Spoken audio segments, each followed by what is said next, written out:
Hello and happy Pride Month. We are Rough Magic and welcome to our own little Pride Parade. If this is your first time here, we are a collection of professional game masters for hire for all of your TTRPG needs. You can find out more info at roughmagicgames.com and our Patreon. The links are in the doobly-doo below. Today, we thought it would be fun to have a little get together and talk about our favorite queer games and talk about how to run games that have queer themes and just be more welcoming to queer folks at your table in general. To start off, I will introduce myself. I am Charlotte Elena. My pronouns are she, her. I also run the little Rough Start talk show right here on Rough Magic Games on YouTube and Twitch, wherever this video will be uploaded, either one of those channels. A fun fact about myself. I used to joke about being asexual in like middle school, and then I was like, oh, it's not a joke. It's not a joke. Uh, who wants to go next? I can go. Hi, my name is Maureen Sanderson. I also go by Mo, pronouns they, them. I run a bunch of different stuff with Rough Magic, but I'd say my most prominent one is the Exterminators Guild. And a fun fact about myself is I came out twice. First as bisexual in my early 20s, and then a couple years later I came out as non-binary. So I was like in the closet, out of the closet, only to walk into another closet and then walk out of that closet. You're braver than our troops, Mo. I mean, bless you. Ta-da! Who's next? Uh, I guess I'll jump in. Hi, folks. My name is Diego Bruno, lead game master at Rough Magic Games. I do all sorts of fun stuff at the company, from writing my own massive world to our Questers Guild, Ingredient Seekers Guild. Come check us out with our new Questers Guild sessions coming up. And tons of Drinking and Dragon campaigns, drop in, drop out throughout the rest of the year. Also run some kids programs. And gosh, I came out in high school to a very ambivalent family of like, okay, We love. Honestly, we stand that. Yeah, right? that happened to me as well. I had gotten a girlfriend for this first time, and I was like, oh, my girlfriend, blah blah blah blah blah. And my dad was like, oh. I was like, phew, all right. All of my friends knew I was bi before I knew. It was one of those, they're like, you just keep kissing girls. I'm like, no, everyone does that. They're like, That's normal. We're just gonna wait. We're gonna wait. Let's get our last guy in before we keep sharing our stories. Who else do Yeah, we there got? we go. Yeah, absolutely. So hello there. I'm Ravel Voice. My pronouns shift every now and then. Right now they are he, them.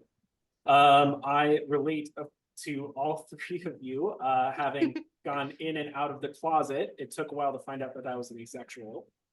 Granted that my relationship to both genders that I was exposed to growing up were the same, so therefore I was bisexual, right?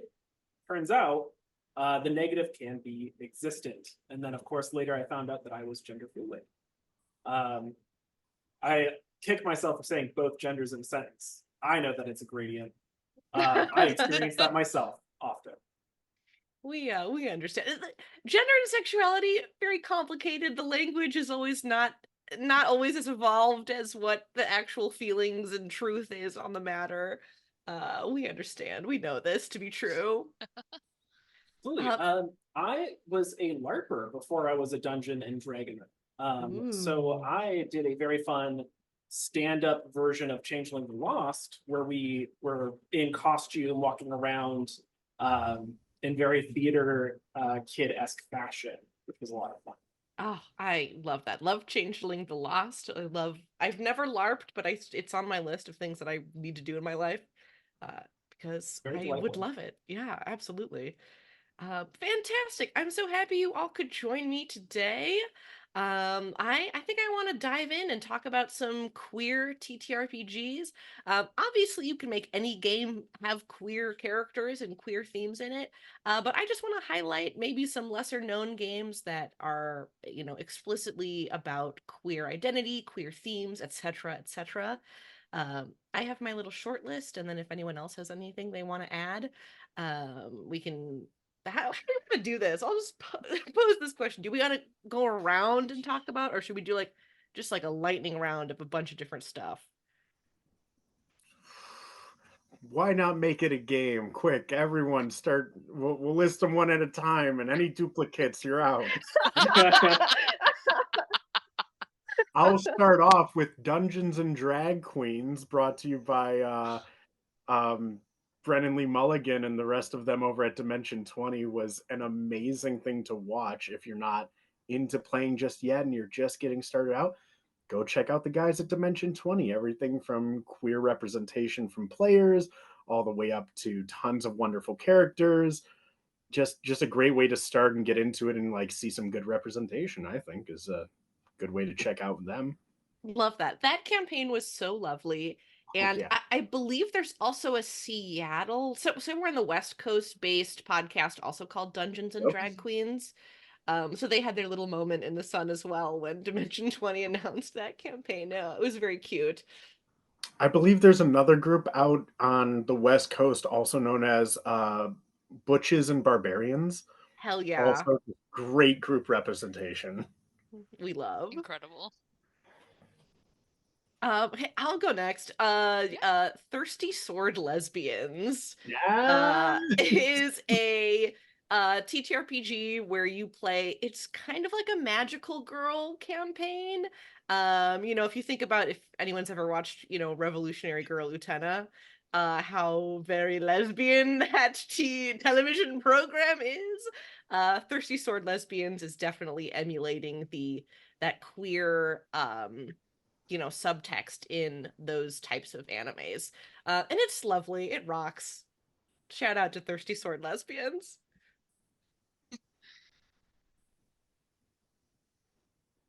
Nose I've got a goes. I've got a bunch more, so Yeah, go for Uh, it. I'm gonna sneak in one made by your content creator, by Avery Alter, is The Quiet. I'm trying to go over the notes and quickly see if there is an inherent queer aspect to the game, but it is deeply collaborative in the way that a lot of powered or like thematic games tend to be. It's a lot of building a map, deciding what the community is up to, what's important to them, in the face of kind of a post-apocalyptic quiet year as something approaches that is dark and grim and spooky. yes. The Quiet Year is one of my favorite games that my family loves to play together. So if you're looking for something that is like accessible and made by a queer author that you want to play with your family, I would super duper suggest The Quiet Year. It's great. We love it. If I can pipe in, because a lot Yeah. of the stuff I know are by queer writers. The first one I actually have. I have a prop. Shadow Dark. Ooh, I actually got to play with the woman who actually wrote this. nice. So that was really cool. It's basically like a much simplified version of D&D.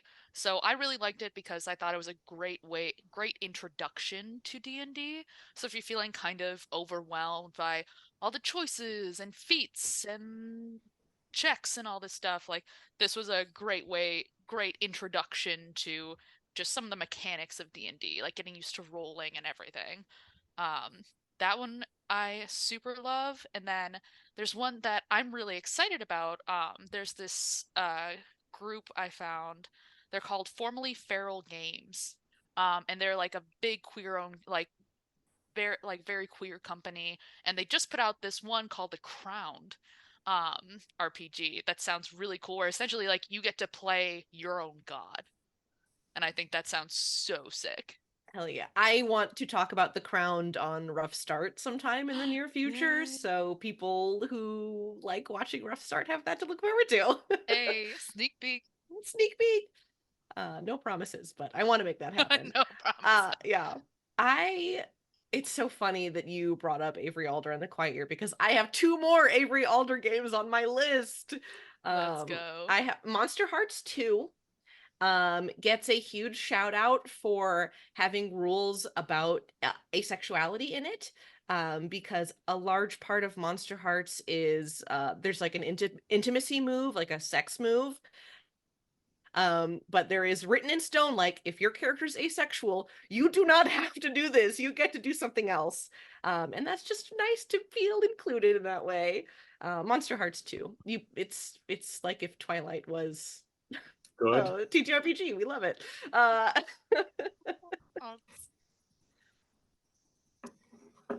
The other Avery Alder game I've got on my list is called Dream Askew. Which is also a post-apocalyptic game where you are part of a queer intentional community after the world has ended, and there are forces outside of you that are trying to control you, and you've got to make your own way, your own little gay way in the world. Making my way downtown.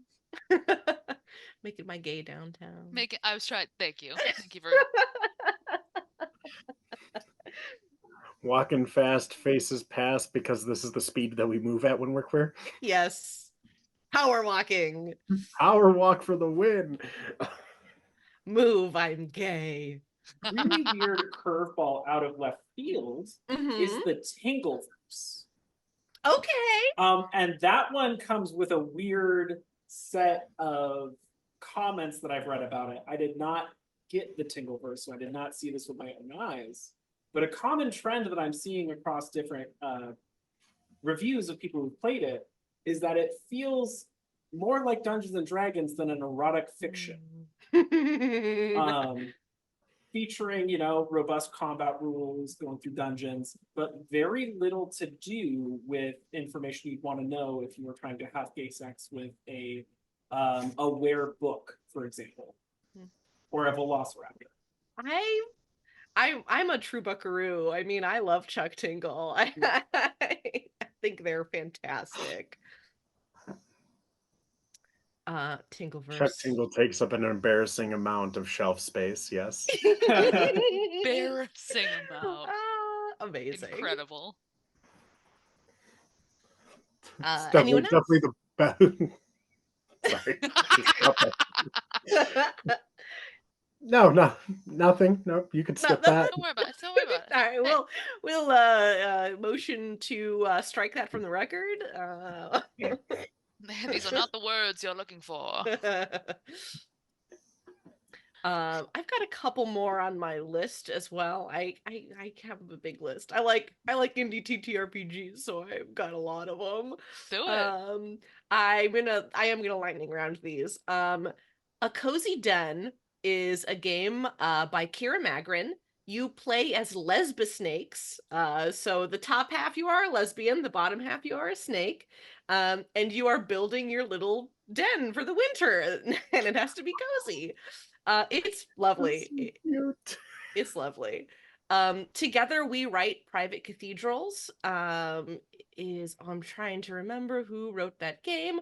It's not coming to my head at the moment, but it is a letter writing game, actually. So you and a partner take on the persona of 2 historical queer lovers, and you write letters to each other, and you roll a die to determine if history remembers you, basically. So you roll a die and your letters may get burned, and then you destroy your letters or something like that. Yeah, it's a heartbreakingly beautiful game.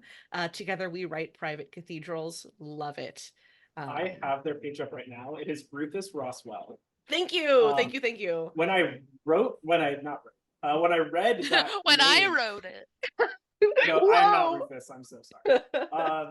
When I read that title, that hit me in the heart, and so part of that dice roll that has caught my attention, and I want to play this game so badly. Yeah, it's fantastic. how do you confess your gay love without saying it outright because it's not safe to? So how do you do that like poetic double language, double entendre? Um uh, Oh, Yeah. just look at how like history writes about like women living together. They And it's were like, oh, they're best they were friends. good Great friends. They were friends. good friends. It Were was they a roommates? Boston marriage. They were just It was a friends. Boston. Yeah. They Just do raised that. 4 orphans together. They were very close. That was really nice of them to do that. That was so nice of them. They saved money by living in a 1-room cottage with only 1 bed. Oh, they had to share a bed? Oh, Oh not my share a goodness. bed. Oh.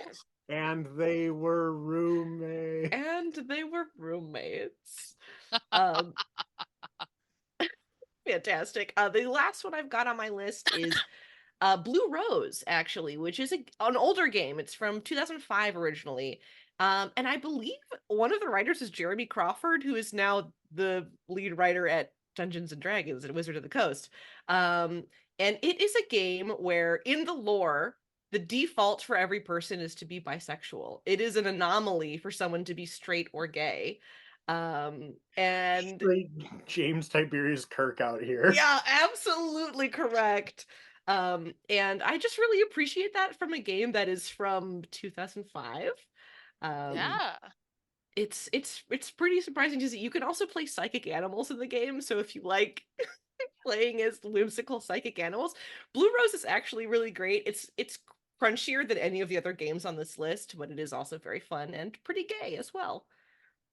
How does it crunch compared to like D&D 3.5?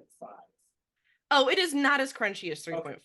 Well, so they did a remastered version a few years ago, where it's more pared down. It's closer to like 5e in terms of crunchiness. Okay. Oh, I have to give an honorable mention because a lot of the games have been sexuality revolved and not gender revolved. There is a game called Lichcraft. It is an indie TTRPG where you are playing as trans people waiting in line to get healthcare, and you need to become a lich in order to live long enough to get to the end of the healthcare line. Yeah, so it's very dark humor. That's great. Yeah, Oh, I Anyway, it need was yeah, that real one. nice talking to all of yeah. you. It's like Excuse the me, me and NHS Mo have to line go is buy this 300 now. years long. Yeah, it's a fun little game. Oh, that's too real. It's I just had one of my friends finish up their most recent top surgery, and it's just like, I want to play this with you right now. Oh, Right now. congrats to that friend. That's amazing. Takes a lot of work to get there. My goodness gracious. Yeah. So if you want to emulate that in a funny way, Lichcraft is for you. Okay. Does anyone have any other games they want to add to the list or talk about? I'm gonna shout out one last game designer. John Wick, not the movie character, but the game designer who was part of Legend of the Five Rings and 7C. 7C? I do enjoy 7C. 7C has the panache that I can only describe as queer.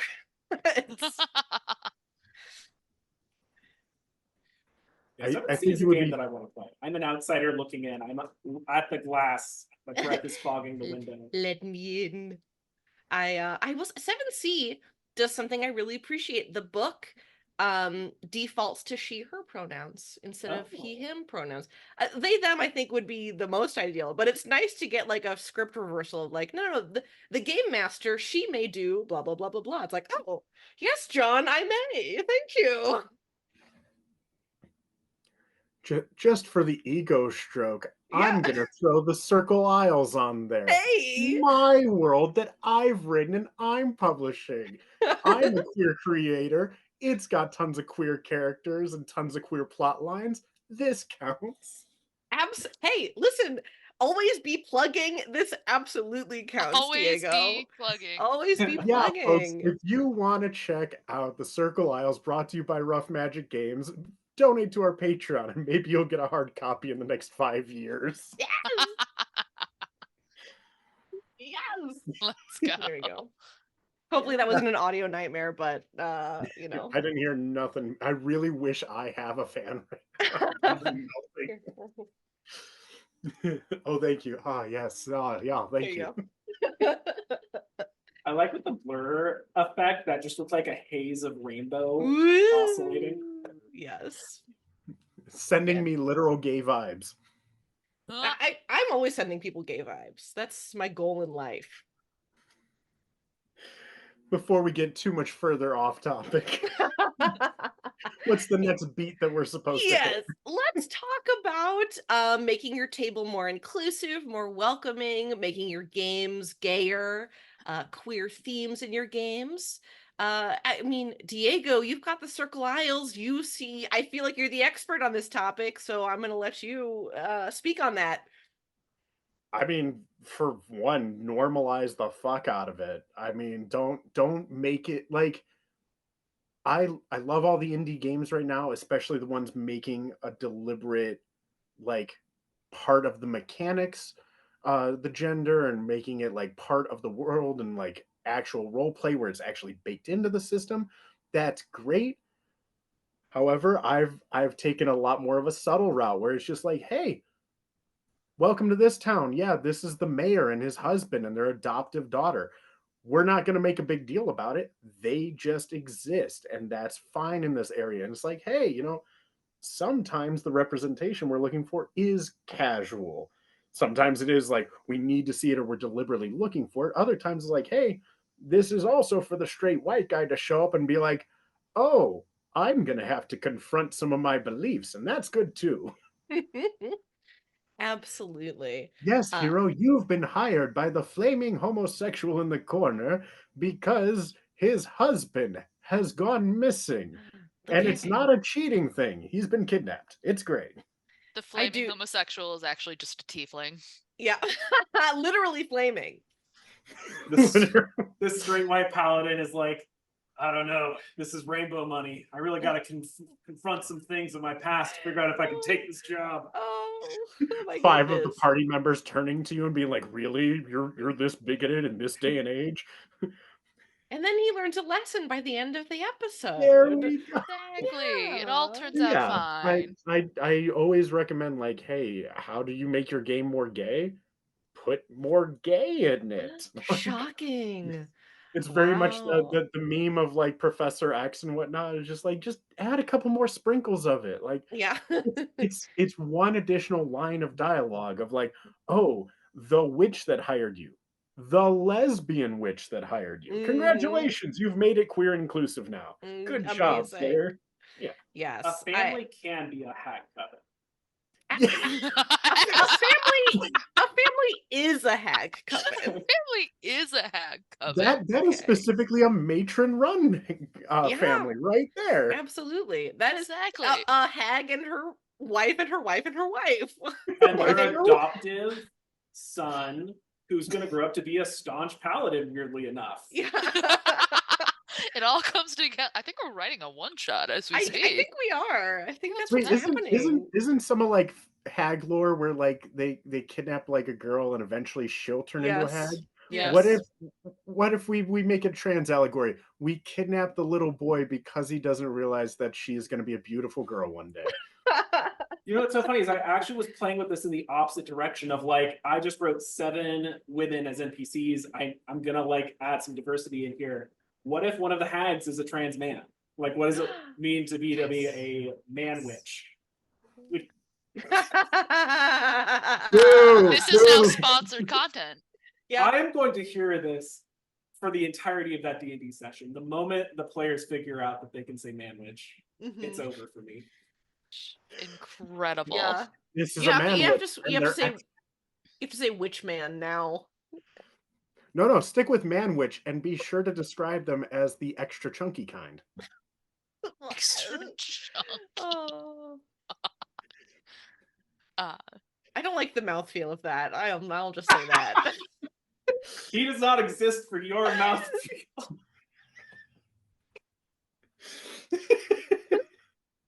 It's giving insert mouthfeel. Yeah, well, I feel like the idea of the Important. man witch, it's a very Terry Pratchett kind of Yes.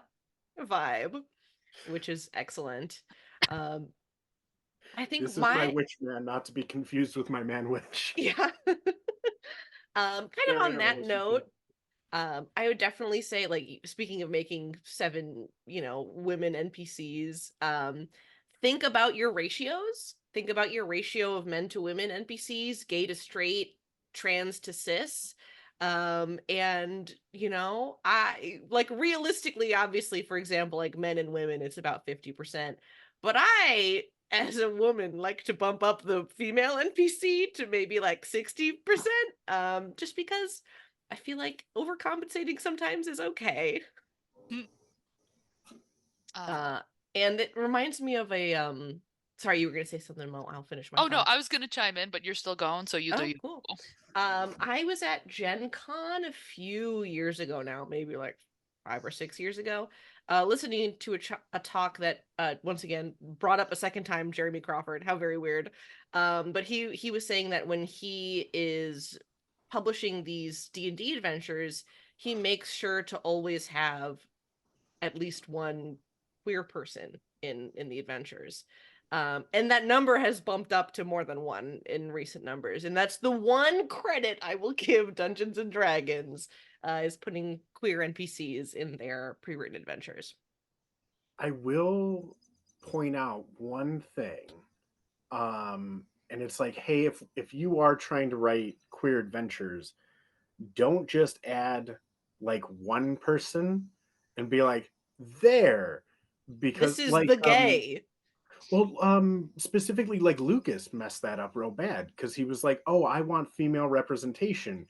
And so the only female characters he put in were like stars of the show. And it's like, okay, but that means you only ended up with 3 female characters in your whole franchise. It's like, yeah, well, they were the heroes. Like, congratulations, you wrote 3 good That's female still characters, 3.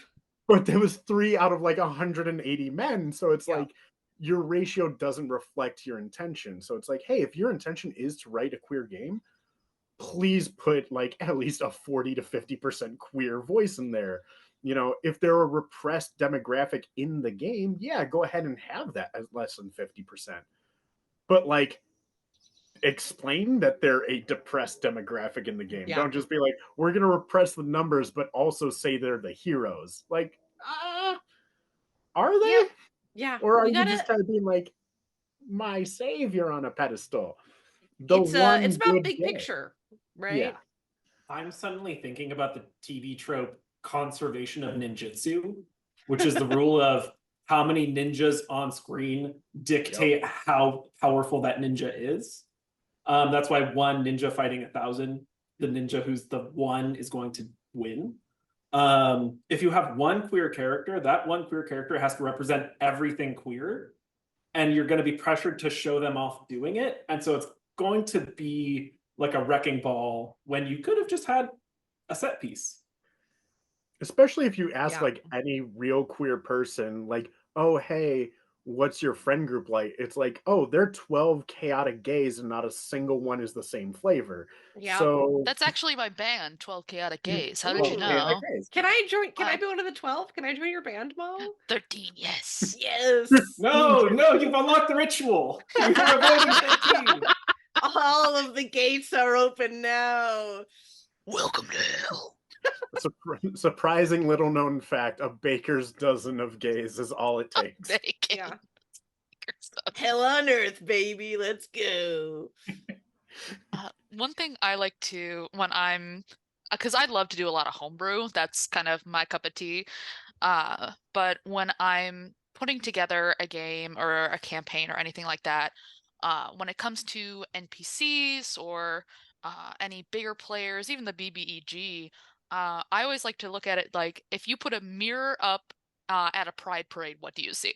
You see you see such a wide variety of people. Like obviously you see the LGBTQ community, you also see allies, you see the parents of these people, you see like all of this stuff. And I think that's really important when you're putting together these games is don't um is just to embrace what you already see in the world. Like, this already exists. Like, when you go to Pride Parades, you see all of this great stuff. So it's really just kind of putting a mirror to what you're already seeing. So don't be afraid to include that in there because it already exists. Yeah, that's so lovely. Yeah, I've Oh, got and don't feel like you have to fall into stereotypes.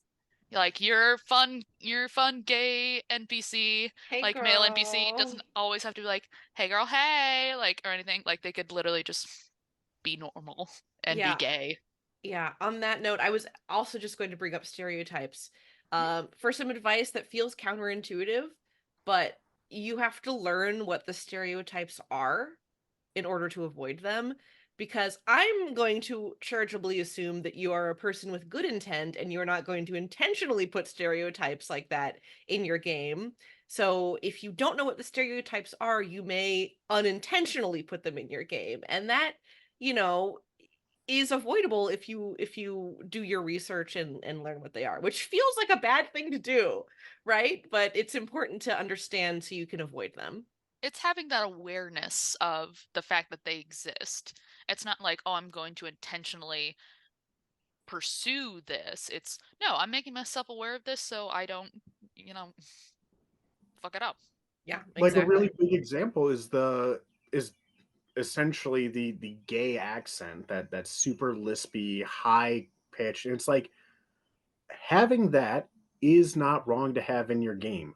Understanding that a lot of gay men use that as a form of code switching, as a form of a way to make sure that they stay safe. And it's like, think like if you're going to include it, use it like thieves can. This is a way for other people in that community to recognize and communicate with each other. Like, Heck yeah. if I show up and I go, "Oh my god, bitch, slay! I need to talk about that tea. It is so fucking hot." Like, if I say that to a close friend, they're like, "Oh my god, bitch, let's do this. Let's sit down and talk." And it's like they understand that that is a certain level of gossip that we're about to talk about. That is a certain level of conversation we're prepping to have. But I'm not going to show up at the construction site to go hang roofing and be like, "Oh, Tommy, I need to talk to you so bad right now. Like, oh my God, the shit I got up to this." No, I'm going to be like, "Dude, you're like, hey, this past weekend, I was at a massive rave." And like, the language, like every part of that will change depending on your group. And it's like, if you're going to write a queer character, why are they talking like that? Is it because in their friend group they talk like that? Or is it because you've only ever heard gay guys talk like this, queen? Like, yeah. If you're going to have like delightfully queer characters, they're going to have as many layers to them as any other character. So I feel like that's a big way to avoid the stereotypes is have that backstory for them. And one other thing, your character doesn't always need to have like incredibly tragic backstory. I've seen so many queer characters that always have the most tragic backstories, and I'm like, they can also just have a good upbringing too. Yeah. Like, that is okay. Breaking those stereotypes. We're all not I sad queer people. Yes, one of the first fifth edition characters I played was a lesbian half orc fighter who grew up on a farm, and she was just like a good old country gal. She had a very normal upbringing, and she had a southern drawl, and she just happened to be a lesbian. Incredible. Yeah, there's a lot of players that are like, "Hey, I wrote this character and I didn't realize I was writing it to work through trauma." And it's like, "Hey, you guys can like jumpstart the healing earlier. You can give them the childhood you wish you had instead Yeah, of giving them the trauma you did have and working through it later. Like, you can be yeah. nice to fake Be you. be nice to your characters Be nice to fake sometimes, you." because we all know the GM is going to be mean to them. So Oh yeah. you know. What is it I just told Mo and the rest of my table for Circle Isles? Oh, I love backstories. It's more reasons that I can hurt you later. Yep. But it's consensual hurting. Okay, It's we must consensual hurt. stress We yeah. is this have a consensual session It's a pain. li- zero for Yeah. session zero constantly. Hey, I mean that's a wonderful tip for making your table more inclusive. Have a session 0. Talk about Always have a session expectations. 0. Always, always, always. Session 0. Hey, folks, welcome to my game. It's gonna be gay as fuck. Welcome Yeah. to my game. Game. Consider this a warning. Consider this a warning. Oh, fantastic. Yeah. I'm trying to think about what other advice we can offer. Be gay, do Oh. crimes. I Be mean, gay and do what? crimes. Yeah, we love that. I also love every June for my thing. I always have like a Pride Parade episode, Pride Festival Yeah. episode. So don't be afraid to have like festivals in your game. If you're trying to think of like, oh, how can I introduce that like this city is like very queer friendly and everything. Have it be like they're having their own Pride Festival kind of thing. I think my opinion with D&D is that D&D is supposed to promote diversity. It's supposed to be one of the most like in the game itself, in the world that you're creating, like you have like different types of species and creatures and all of this. So the sky's the limit. So don't feel like you have to put yourself into a box and force yourself into this like very typical like straight narrative. Like you can do whatever you want. Like at the end of the day, it's your world, baby. Like Absolutely. work. Work. Oh God! I saw a post on Instagram the other day where it was just like, oh God, this is gonna bug me. It was essentially being like, oh, the Minotaur starts showing you pictures of his husband, and the player being like, wait, the Minotaur's gay?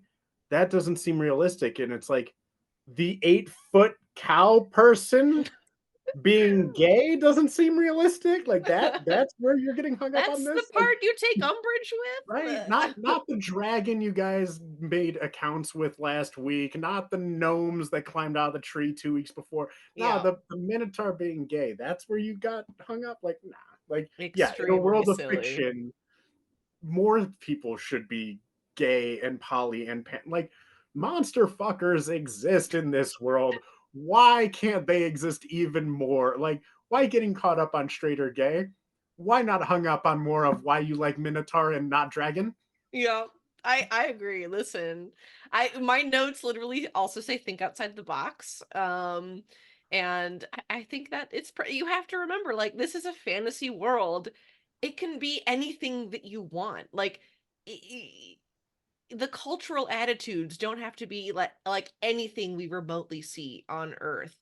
There can be cultures that don't have a concept of gender at all. There can be, you know, Ooh, I see it's Ravel's hand. infinite. I have a Yes. point, but I want to tag Ravel first. Oh, we can't hear you, my dear. Oh. Uh-oh. Oh no. Have you been saying things? Oh no. Oh no, we've lost him. It's all good. While he figures out his sound thing, I'm gonna toss in my 2 cents. Perfect. Flip the narrative. Make a town where it's illegal to be straight. Fuck yeah. Yes. You want to make your D&D game extra gay? Make it illegal to be a cis hetero white person. Damn, that's like an episode of Star Trek. Wow. My campaign, you're no longer allowed to play a human fighter. There we go. No Controversial. straight human fighters here. Okay, great. I have a ornery microphone. That's okay. Anyway, what I was going to say is I actually have a question about fantasy worlds bringing creative flair and challenging gender norms. I have been like world building since I was a teenager, and so I've defaulted to a lot of like the Lord of the Rings, Dungeons and Dragons. This is this kingdom. This is this kingdom. This is this kingdom. And maybe if I was feeling like frisky, I don't know, I don't have a good word for this. I would have like, this is my kingdom, but it's actually run by 2 queens. But so the question generally is, for world building, what are some like governing structures that challenge gender norms? I think that's a great question. I think it all boils down to what cultural attitudes exist in the world building. Like if you think about like the kingdom of dwarves and the kingdom of elves and the kingdom of humans, each of those may have different cultural attitudes towards sexuality and gender. Like for instance, I enjoy dwarves as like a monogender, like every dwarf is a man, it's just some men give birth. That's kind of my little world building headcanon for dwarves, but that doesn't mean that a dwarf can't go out and adventure and meet people who have different genders and go, oh, maybe I would like to be, maybe I am a woman, maybe I've been a woman this whole time. Actually, like the cultural attitude doesn't necessarily reflect the truth. And I think that's a good thing to keep in mind. Like, just because, I don't know, you could say elves have three genders, culturally, but there could be an elf who identifies as a fourth gender, and it, could be groundbreaking. I was gonna say my dwarves, I designed them after beehives, so it's very much like it's technically matriarchal, but there's more like classes where it's like, yeah, they're the worker dwarves. Does it matter what gender they are? No, I am a worker dwarf. Yeah, my gender is But are you a man worker. or a woman? I am a worker. That's great. Did that answer your question? Yeah. I also like the like almost Star Trek setup of you go into the Elven Kingdom. The current hot topic is the fourth gender, which is clearly Yes. ridiculous. Yes. And it's like, what are you talking about? We're still working with two. What happened to three?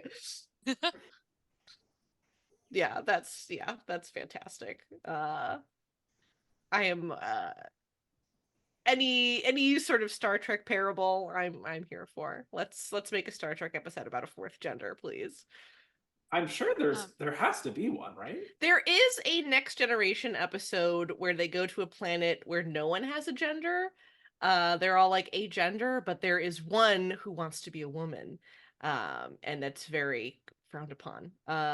And then Riker and her make out as one does. Oh, that Uh, right. Everyone yeah. has to have a bard, whether it's Kirk or Riker. Yep. One of them's in there. Yep. Um, yeah. Charisma on blast. I feel like one other thing you can do as well if you're trying to ease into creating a more queer friendly world is don't be afraid to make some like custom magic items. Some of the like two that I made, one is the asexual amulet, where you have advantage against being charmed. Uh and we also have, I need to come up with a better name for it, but the NB ring, where you can shift, it's essentially like a disguised self, but you can make yourself appear more masculine, more feminine, more androgynous. So don't be afraid to like, really, like, again, it's always using that creativity and like just using the world you see around you and what you want it to be. So just integrating that even to just some magical items or anything like that. Yeah. I'm trying Or to remember where I saw it. Sorry, go ahead, Charlotte. you can go first, Diego. That's totally cool. There's a page on Instagram called Gnome Depot, where Yeah. they come up with like cursed items all the time. Great page, love them, check them out. It was either them or another page. I'm pretty sure it was them where they had the binder of binding, where it was a type of armor that allowed you to disguise self and like, oh, you're normally femme presenting. Now you will appear as like a male warrior. It's like that's Hell cool yeah. bits. Like, hey, we have binders in the real world. Why not make that magical armor? Fantastic. Or if they're gonna have like top surgery scars, like the way I had one of my characters had like top surgery scars, but they turned it into essentially like what is the, I believe it's like a Chinese tradition where if something breaks you fix it with gold kind of thing. Yes, Um yes. I had know Kintsugi, that. Yeah, it's yeah. Japanese tradition, yes, yeah. thank you. Mhm. And they had that like all over their all over their scars, so they had this really cool design Ooh. of essentially them feeling like they've put themselves together officially. That's so So sweet. here's a hypothetical question that could be posed by someone who is straight and less experienced with understanding why representation matters. Why have items that represent like do things that are in the real world? Why couldn't someone just have a complete like change gender spell and are on the completely other side of that transition? Why is it important to have like breast reduction scars? Why is it important to show some of these features that are in our real life? At C2E2, we had a really awesome panel of inclusion of marginalized voices, I believe was the panel. And one thing we brought up was prosthetics. And the use of prosthetics in a magical world where it's like, hey, if the person can't walk, why give them a wheelchair? Why not just say, oh, I have magic? And it's one of those things like, hey, yes, there are people that suffer from this or live with this and they wish they didn't. And yeah, we can just magic that away. Like, hey, that's something hard in this world. Why does it have to be? But there are other people that are like, hey, this struggle, this journey is something that tons of people also go on. And why not show that in this world it's still a journey, but maybe the steps are a little bit easier. So like, yeah, there's still surgery, um, but it's still a choice. It's still something that you can choose to do. It's still something you have to put aside the gold for, find the right healer. But like, it's also another thing that they get to survive and something that shows like, hey, that's character growth.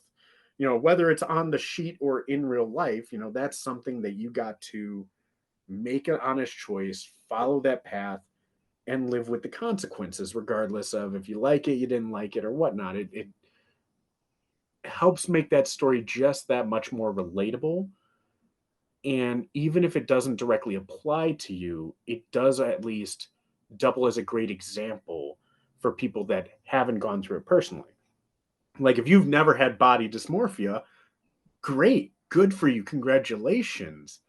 However, if that's a mechanic that's built into the game, that's something that then can open more discussions and make it more relatable and make it a little bit normal to talk about because there like what was it statistically there's more trans people than there are with red hair and green eyes, but we think red hair and green eyes is completely normal even though statistically that's a higher mutation than being trans. So like we need to normalize it so that people aren't just afraid of the different because fear is what brings us to hate each other.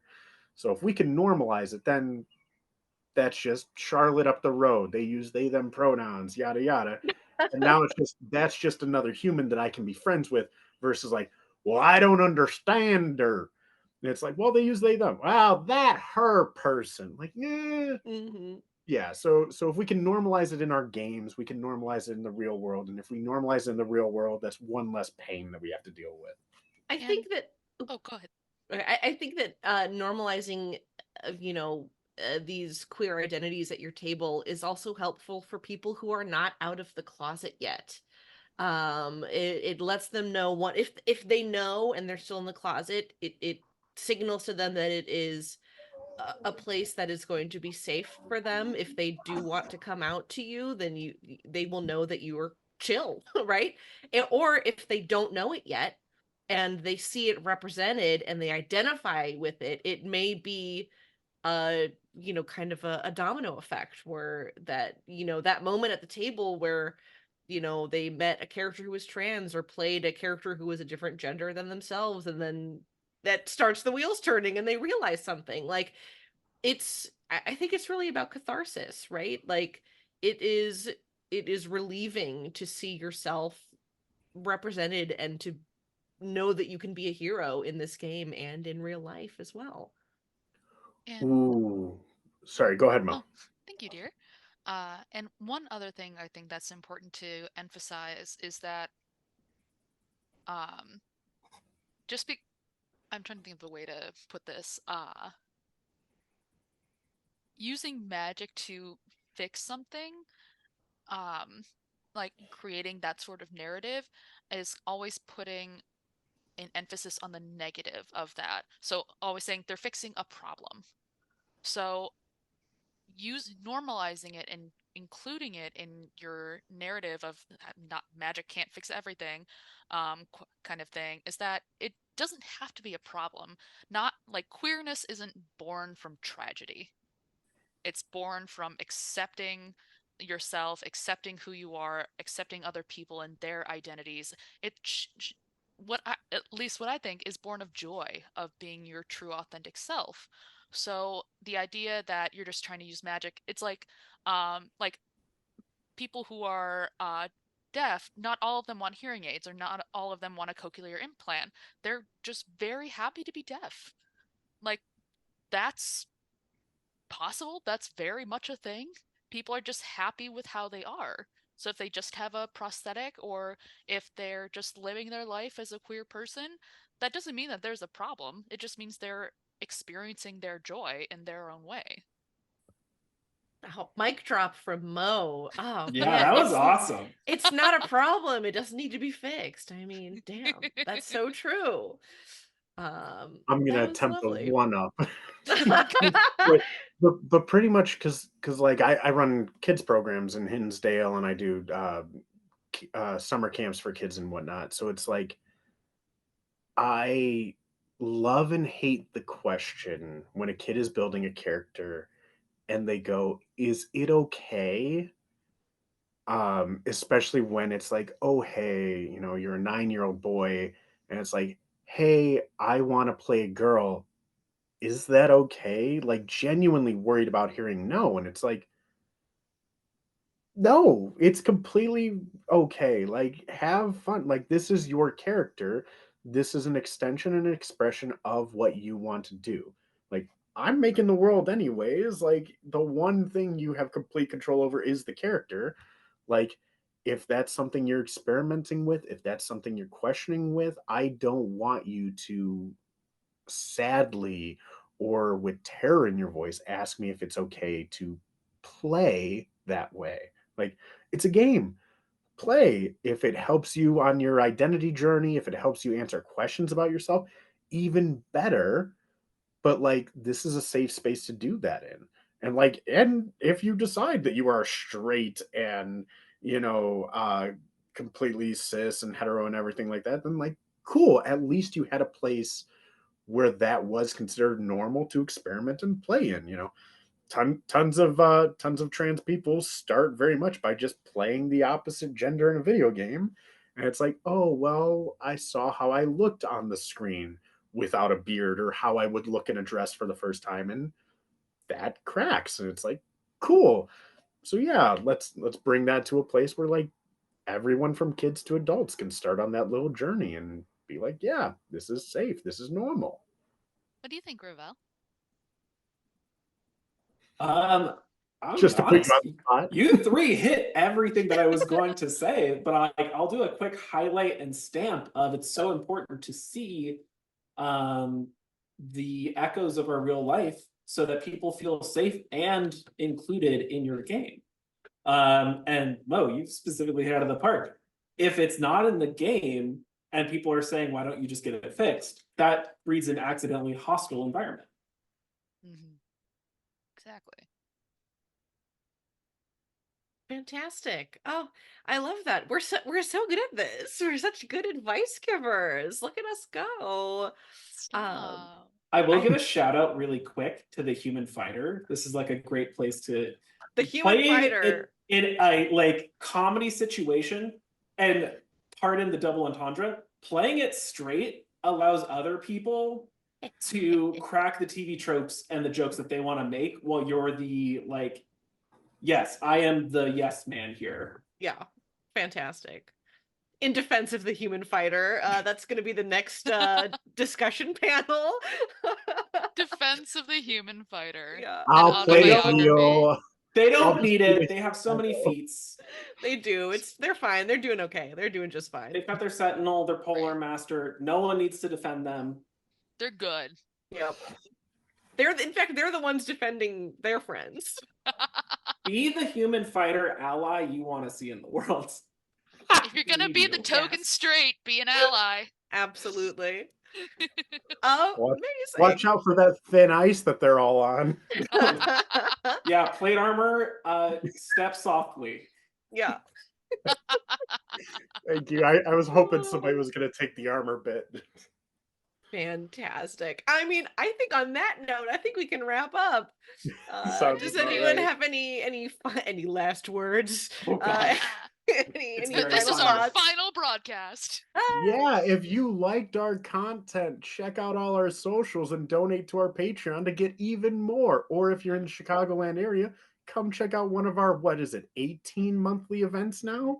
We have so many events in the Oh, Chicagoland so area. many events, people. If you're in Chicago and you like TTRPGs, look up our website, look up our socials, and grab one of these wonderful faces to come play and try out a game with. Yeah. Uh, and I if I could say, oh, go ahead. Oh yeah, Sorry. yeah, go ahead. No, no. Oh my God, this is so go. No, you're so fine. Go Midwestern. I was just gonna say, uh, the community that like Rough Magic has created is meant to be a wonderful safe space. So don't ever feel like you're not allowed to be there, like just because of who you are. The point of this, big part of why we're doing what we're doing literally right now, is to show that differences and different genders and sexualities and all of the above can exist harmoniously, and not only just exist but thrive and really find that joy. So you always have a place at the table. Beautiful. That was lovely. I'm gonna do the plugging part now. We have the sentimental part over. Yes, as Diego mentioned, follow us here on YouTube, on Twitch at Rough Magic, at Rough Magic Games. Check out our website. Give us a follow and a subscribe. I want to know in the comments below if you made it this far into the video. Let me know about oh God, what I didn't come up with a question. I normally come up with a question to Tell us ask. what your favorite queer inclusive TTRPG is, Yay, or there we your go. favorite funny story from a queer table that you were at. Thank you, Diego, for saving my skin. Oh my gosh, I just got so flustered. I was like, I don't have a question. That was perfect.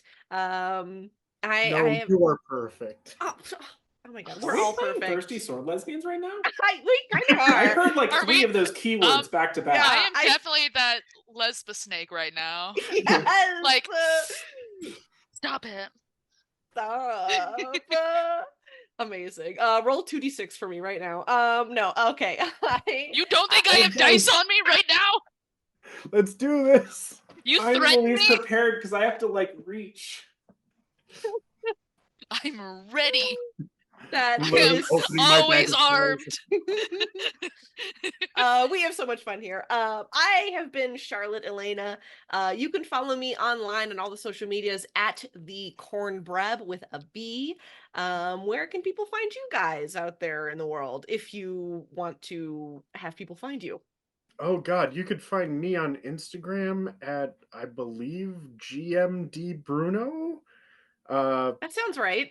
That sounds right. Or on our Discord, where you can check out the Circle Isles thread if you're looking for a very ridiculous long-term campaign, or if you just want to try out our Questers Guild. We're starting a new season literally tomorrow, so come check out. Literally, me, Charlotte, and Mo Yeah, all have we'll all tables be starting there. tomorrow. We'll see you I at think Bar Natar. tomorrow, as of the day that we're recording this. Yeah. I don't Oh think yes, it'll be oh, sorry released for in anybody time. watching this later. Tomorrow, June 8th. Yeah. Tomorrow, June No, we're 2024. dating ourselves.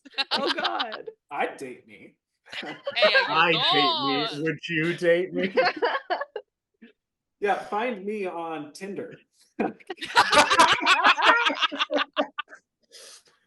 Oh, joking. No grinder accounts for anybody? I'm so sorry. I dropped the ball. Damn. Well, yeah, you're dropping balls. You're not on Grinder. Sorry, I'll leave. I'll leave. Anyway. Hi there, folks. I'm Ravel. I'm the rogue teacher. You have to find me. I'm not giving it away. You have to Ooh. find me. And I'm Maureen Sanderson /Mo. You can find me on Instagram at Mo D&D Ideas. It is Mo _D&D _ideas. Amazing. Oh, once again, we are Rough Magic Games. Thank you so much for joining us today. We got a little bit chaotic there at the end, just like we always do us chaotic gays. And happy Pride Month. Happy Get Pride! out there and be gay, everybody. Bye. Cheers. Bye! Bye, everyone. Bye.